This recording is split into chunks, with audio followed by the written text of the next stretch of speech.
Hello and welcome back to our channel, How We Move the Decimal. In the video today, I am listing 10 more items on eBay to sell. Most of these items come from the bins. As I've talked about in previous videos, my process is I will batch photograph everything and I will save them in files on my computer, and then I will go back through and list them after that. I do this because I am very small, part-time. I do not have a dedicated area for eBay. I have not been able to buy a Tesla or other properties or hire employers for my eBay. I just use it to move the decimal. So I use it to make ends meet. And I have to use it on my dining room table.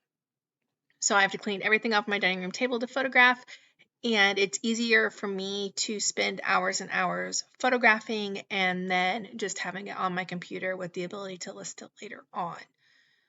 I have not had the issue of losing photographs that I've saved. However, I have had the issue of eBay deleting listings. So what I also do with the photographs, I go ahead and upload them to my Google Drive, and every year when I roll over items, I also roll over the pictures in the Google Drive, but it's nice having the photographs and the pictures there so I can go back and use them if I'm missing an item.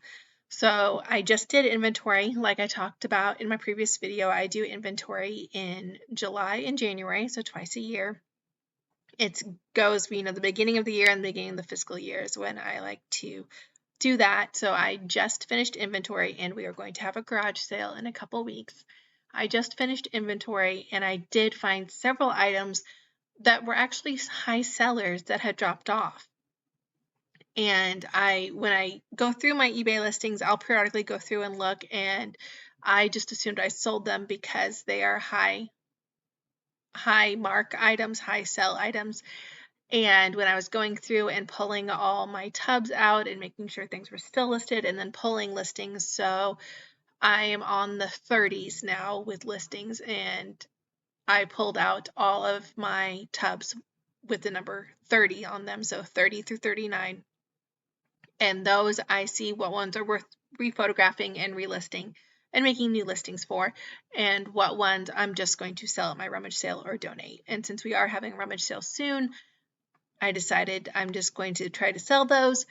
Whatever doesn't sell, I will donate, but it is very difficult to donate things right now. A lot of our local thrift stores still are not accepting donations because they are so full, or they are only accepting donations by appointment or first come, first serve, one day a week. One of the thrift stores I love to donate to, and they are only doing donations the first Monday of every month, first come, first serve. And I went to donate last Monday to them of some hard goods, and they were out the block. And I couldn't, my car didn't even get up to the front before they were done accepting donations. So it can be a little iffy. We are going to do a garage sale, but the themes of our garage sale are it's cheaper than a dumpster. We don't charge heavy prices for things.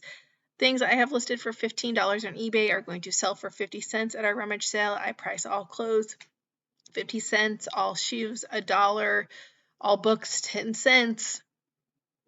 Large free area because, again, it's cheaper than a dumpster. And I would rather them go into hands that can use them. So we do that. I take all my blankets and towels and stuff, and I will donate them to our local animal shelter because they're always in need of blankets and towels. But we have so much stuff right now for our yard sale coming up. We will just be pulling stuff out as we go. I usually just keep a bunch of price stickers on me and pull stuff out of the garage and out of the great room and shove it outside and put a sticker on it. Or if it's clothes, books, or shoes, I just have a large dry erase board out there with the prices on it and big free box. So I'm hoping that works. But whatever doesn't sell, we're going to have to try to donate somewhere. We have a lot of auction stuff that we've been doing recently. We've been going back and doing online auctions and getting inventory because we are running very low. I had a very big milestone happen recently where I finally went through all of our slides. If you've watched my other videos, we bought, and I have the final count after going through all of them, we bought around 5,562 slides, and I am done. I've gone through all of them. I'm going to be listing them in the next month, but that was kind of like my cache of extra inventory. Like no matter what, I knew I had a lot of slides I could list. And as we were cleaning for the rummage sale, we found 2 tubs of clothes that needed to be listed.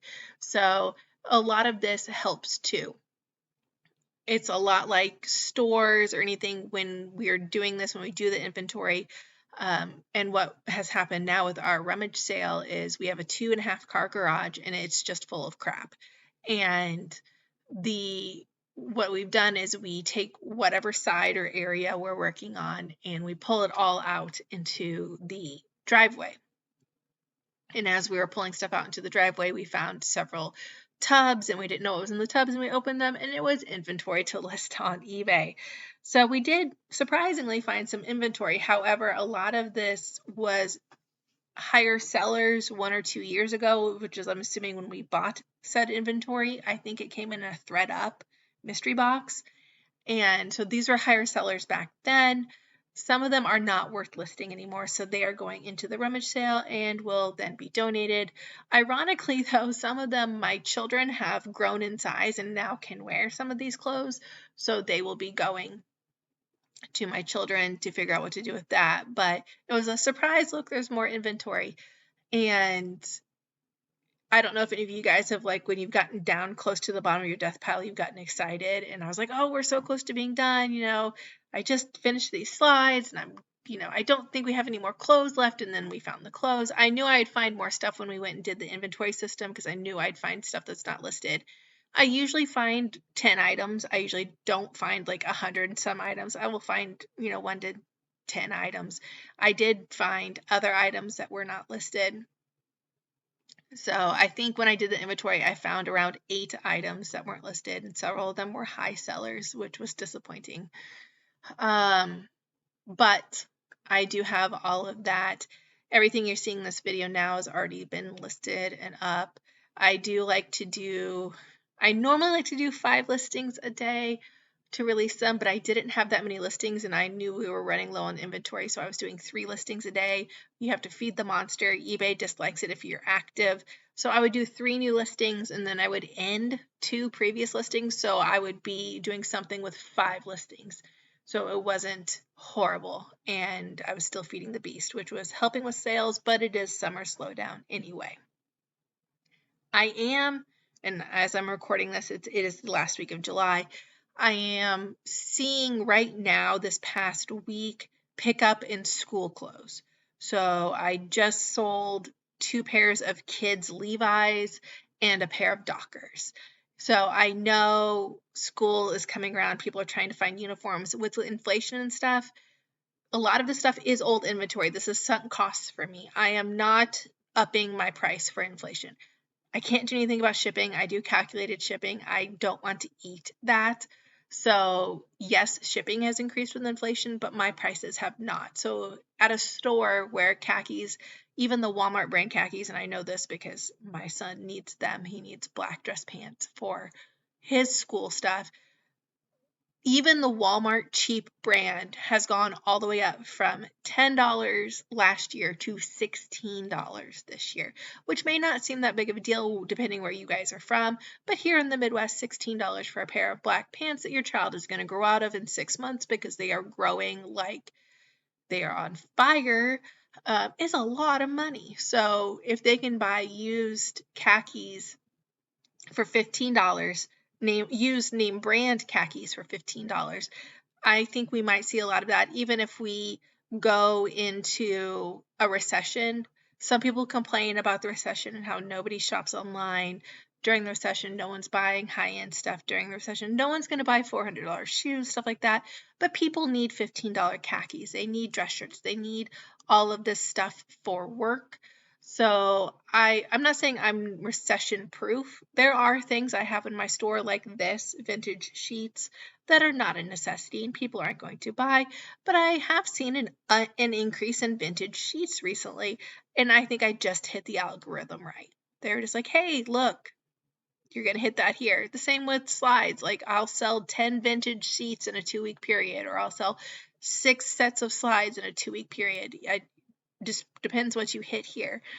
I am not that crazy concerned about the recession and eBay. Granted, if we do go in the recession, the last recession I had, I was just finishing grad school and I wasn't that heavy in eBay. So we'll see how it goes. Thanks for watching my video. Please tune in next time.